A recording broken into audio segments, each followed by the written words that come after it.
जी, अगर एक सवाल मैं ये समझना चाहूँ कि ये जो तीसरा टर्म होगा आपका, वो पहले दूसरे से अलग कैसे होगा? पहला कार्यकाल मेरा कैसा गया, तो मैं सामान्य मानवी की जो ज़रूरतें थी उनको मैं एड्रेस करना चाहता था। मैंने उस दिशा में काम किया और उस समय देश के अंदर एक निराशा का वातावरण था, सरकार के प्रति नफरत का वातावरण। भाई सरकार यानी निकम्मी, मुझे विश्वास भरना था, मैंने उस पर काम किया, मजबूती लाया। जो दूसरा कार्यकाल था वो मैंने कुछ परिणाम दिखाए, लोगों को विश्वास भर दिया कि हम आगे बढ़ सकते हैं, हम दुनिया के अंदर एक कॉन्फिडेंस लेवल आया है देश में, वो कॉन्फिडेंस एक बहुत बड़ी ताकत है। अब आगे जो मेरा कार्यकाल है, मुझे ये जो हताशा में से विश्वास में परिवर्तित हुआ, आकांक्षा में परिवर्तन हुआ, जो एस्पिरेशंस के अंदर परिवर्तित हुआ, अब मुझे देश को तीसरी आर्थिक महाशक्ति बनाना है। लेकिन ये जब मैं 11 से 5 पे लाया, उसी की कंटिन्यूटी है जी। ये मैं 5 वर्ष और निकम्मा और 3 वाला अच्छा, ऐसा नहीं हो सकता जी। तो पहले मनमोहन सिंह के समय पर 11 तक थे, हम जोर लगा करके 5 पर ले आए, अब जोर लगा करके 3 पर ले जाएंगे।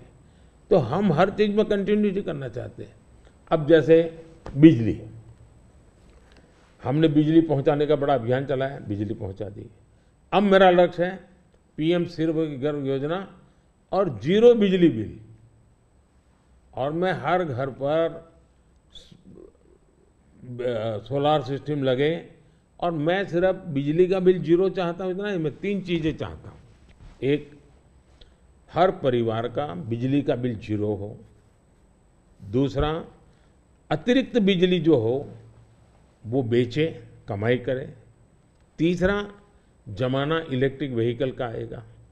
मुझे आत्मनिर्भर होना है एनर्जी के सेक्टर में, और इसलिए मैं चाहूँगा जिसके पास भी स्कूटी हो, मोटर हो, जो भी हो, उसका चार्जिंग अपने घर में ही हो जाए और सोलार से हो जाए। मतलब आज उसका जो ट्रांसपोर्टेशन का महीने का 1000-2000 रुपया खर्चा आता है, वो भी 0 हो जाए।